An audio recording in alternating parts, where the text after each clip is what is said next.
आप सभी बच्चों को मेरा प्यार भरा नमस्कार। आज हम इस वीडियो में बात करने वाले हैं आईबी एसीआईयू एग्जाम के बारे में। 17 और 18 तारीख को जनवरी को अभी ये एग्जाम फिनिश हुआ है और इसके बारे में जो हम बात करने वाले हैं वो इसके बारे में जानेंगे कि यार कट ऑफ क्या रह सकता है, पेपर कैसा था, रिजल्ट कब आ सकता है, टीयर 2 की कब हो सकता है, किस तरीके से आपको प्रिपरेशन करनी होगी। इन्हीं सब चीजों के बारे में जानेंगे धीरे धीरे। ठीक है, तो हम जब बात करें आईबीएसई एसीआईओ के एग्जाम की तो सबसे पहले बात आती है एग्जाम लेवल की। ऐसा तो है नहीं कि भाई ये एग्जाम यार पहली बार हुआ है, आज से पहले भी ये एग्जाम हुआ है, 2021 में भी ये एग्जाम हुआ था, अभी दोबारा से ये एग्जाम हुआ है। लेकिन इस बार अगर डिफिकल्टी लेवल की हम लोग बात कर लेना तो यार ये मान लीजिए कि रिकॉर्ड तोड़ दिया गया है आईबी के द्वारा। इतना टफ एग्जाम आईबी के द्वारा कभी भी नहीं बनाया गया।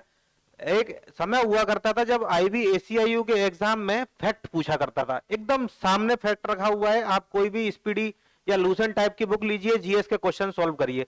लेकिन भाई इस बार रिकॉर्ड तोड़ दिया उसने। करंट अफेयर की जो क्वेश्चंस पूछे गए थे वो यूपीएससी लेवल, यूपीएससी में भी ऐसे क्वेश्चंस बहुत कम पूछे जाते हैं, वेटेज जो होता है वो बहुत कम होता है जो इन्होंने पूछा है इस बार। ये जो सब्जेक्ट पूछे गए थे आपके के बारे में हम लोग बात कर लेते हैं। मैथ्स की अगर बात करें तो डिफिकल्ट कहेंगे भाई। सीजीएल मेंस का जो लेवल होता है, आप ये मान लीजिए कि कैट को टच कर रहा था इसका मैथ्स का। हर क्वेश्चंस एजम्पशन स्टेटमेंट इन सब में दिया गया था, तो मैथ्स डिफिकल्ट ही बोलेंगे इसको। अच्छे अच्छे बच्चे जो अच्छा स्कोर करते हैं वो इसमें स्कोर नहीं कर पाए। रीजनिंग की बात करें तो रीजनिंग को कह सकते हैं हम लोग कि मॉडरेट थी, इजी तो कुछ भी नहीं था इस पेपर में, मॉडरेट थी। लेकिन ये लेंथी कर दी थी इन्होंने रीजनिंग, तो इसके लिए इसके बाद ये भी टफ में आ जाती है कि भाई ये भी, इसका लेवल भी अच्छा खासा हार्ड था।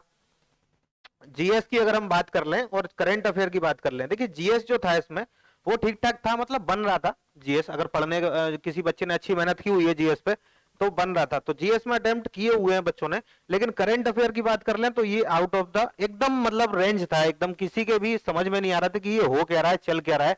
भाई ये क्वेश्चंस कब खत्म होंगे जो इस तरीके के क्वेश्चंस आ रहे हैं। ये सारी बातें मैं बात जो आपसे कर रहा हूँ वो बच्चों के आधार पे कर रहा हूं जो हमारे ऑफलाइन स्टूडेंट्स होते हैं, जिससे हमारी फोन पे बातें हुई हैं, जिन्होंने ये अटेम्प्ट दिया है, उस लेवल पे मैं बात कर रहा हूं। ठीक है, मैं खुद इस एग्जाम में अपीयर नहीं हुआ हूं। तो ये जीएस का लेवल था, इसको हार्ड कहेंगे हम। इंग्लिश की अगर बात करें तो मॉडरेट लेवल की इंग्लिश थी, इजी कुछ भी नहीं था। मैं आपसे पहले ही कह चुका हूं कि इजी इस एग्जाम में कुछ भी नहीं था। तो इस तरीके की ये सब्जेक्ट्स थे। बाकी आप और बताइएगा कमेंट बॉक्स में कि किस तरीके से आपको ये जो मैंने बताया है कि आपको किस तरीके के इनका लेवल लगा। ओवरऑल अगर बात कर ले तो वेरी हार्ड था, बहुत ज्यादा टफ लेवल था। मैं दोबारा से भाई आपसे कह रहा हूं कि इतना टफ लेवल आईबी ने कभी भी नहीं पूछा है, और अभी वनडे एग्जाम कोई भी इतना टफ नहीं पूछता है जो इस बार आईबी ने पूछा है। यानी कि इसको कहेंगे वेरी हार्ड। धुआं धुआं कर दिया गया था जब बच्चे निकल के आ रहे थे एग्जाम से, तो कुछ ऐसे उनके चेहरे थे आप देख नहीं सकते हैं, और जो सोच के गए थे वो ऐसा बिल्कुल भी नहीं हुआ उनसे। तो बहुत टफ लेवल था। अगर हम बात कर लें कि आंसर की कब आ जाएगी, तो आपका जो एग्जाम खत्म हुआ है वो 18 तारीख को खत्म हुआ है, यानी कि 18 जनवरी को आपका एग्जाम खत्म हुआ था। तो आप यहां से ये मान लीजिए कि लगभग लगभग मुझे जो लगता है 7 दिन लगेंगे, 7 डेज का समय ले लीजिए आप। ठीक है, तो आज 21 तारीख हो गई है जब मैं ये वीडियो बना रहा हूं, तो आप ये मान के चलिए कि 24 मतलब 23 से 25 के बीच में ये आपकी आंसर की आपको देखने को मिल सकती है। 23 से 25 के बीच में इसके आसपास आपको ये आंसर की मिल जाएगी। 3 दिन के लिए तो लिंक ओपन रहेगी। और मैं आप सभी से ये रिक्वेस्ट करना चाहूंगा कि आपका जो स्कोर है वो आप आंसर की से ही चेक कर लीजिए, अच्छे से लिख के रख लीजिएगा कि इसमें जब भी रिजल्ट आएगा तो आपके मार्क्स नहीं बताए जाएंगे, आपका सिर्फ रोल नंबर होता है उसमें।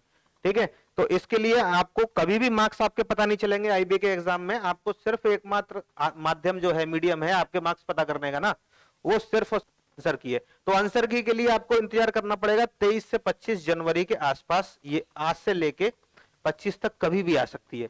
ठीक है, तो ये आंसर की का हमने एक अनुमान लगाया है कि इतने समय में आंसर की जारी कर देनी चाहिए। रिजल्ट की अगर बात करें हम लोग, कम से कम आप ये मान लीजिए कि 30-40 दिन का समय तो लगेगा रिजल्ट जारी करने में। आईबी के अभी और भी रिजल्ट पेंडिंग है। ठीक है, तो इतना समय लगेगा, यानी कि अगर मैं बात कर लूं ना तो आपकी जो डेट है वो 15 मार्च के आसपास प्लस माइनस 10, 15 मार्च के आसपास मैं बात कर रहा हूं। ये 10 मार्च भी हो सकता है, 20 मार्च भी हो सकता है, तभी रिजल्ट आएगा। इतनी इसकी रिजल्ट की डेट रहेगी। टीयर 1 का जो रिजल्ट आएगा उसमें आपको स्कोर बिल्कुल पता नहीं चलेगा आपका कि आपका क्या स्कोर है। ठीक है, लेकिन रिजल्ट जो आएगा वो इस 15 मार्च के आसपास ही आएगा।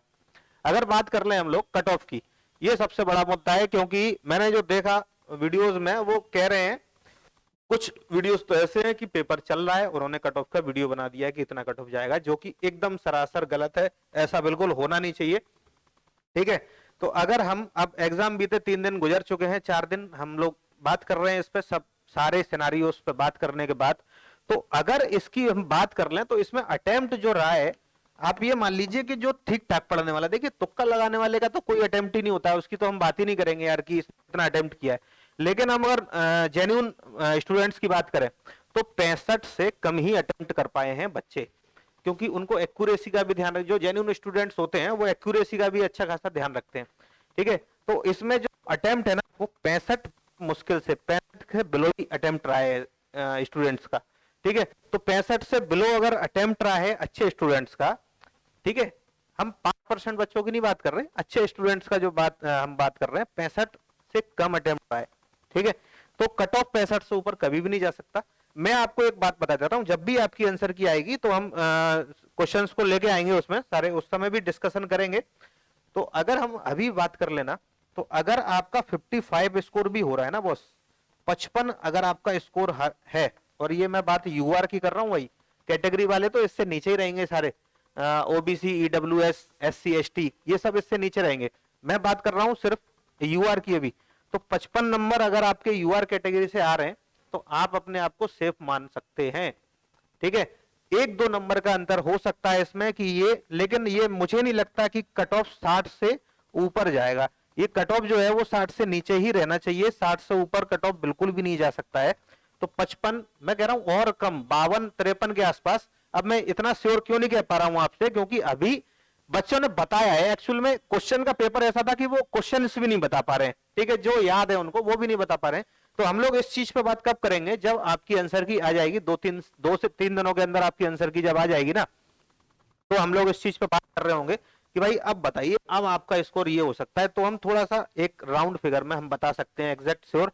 अभी आप ये मान लीजिए कि मुझे 53, 54, 55, 56 वाले बच्चों का भी ना मुझे लग रहा है कि यार इनका टीयर 1 का रिजल्ट क्लियर होना चाहिए, टीयर 2 की तैयारी में इनको लगना चाहिए। अभी के अकॉर्डिंग अगर आप श्योर हैं कि आपका इतना स्कोर आ रहा है, तो आप डेफिनेटली इसकी टीयर 2 के लिए तैयारी करिए। हम अगले वीडियो में उसके बारे में बात करेंगे। ठीक है, तो अगली वीडियो में हम लोग इसके बारे में प्रॉपर डिटेल्ड में स्टडी करेंगे कि कितना स्कोर आपका हो सकता है आंसर की आने के बाद, और कितने में आपका टीयर 1 क्वालिफाई हो रहा है, टीयर 2 की तैयारी कैसे करें। क्योंकि इसका जो वेटेज होता है, मान के चलिए आप, जो इंटरव्यू होता है आपका, इंटरव्यू का ही इसमें वेटेज होता है, इसमें ये ज्यादा इसको इसके मार्क्स को कंसीडर करते नहीं है। तो इंटरव्यू का इसमें बहुत बड़ा रोल होता है एसीआईओ के फाइनल सिलेक्शन में। तो लेके आएंगे आपके लिए प्रॉपर स्ट्रेटेजी। आप इस चैनल को सब्सक्राइब जरूर कर लीजिएगा, ताकि आपको आने वाला वीडियो में ये सारी चीजें से मैं अपडेट कर सकूं। ठीक है, आगे के लिए धन्यवाद, रहिए हमारे इस चैनल से।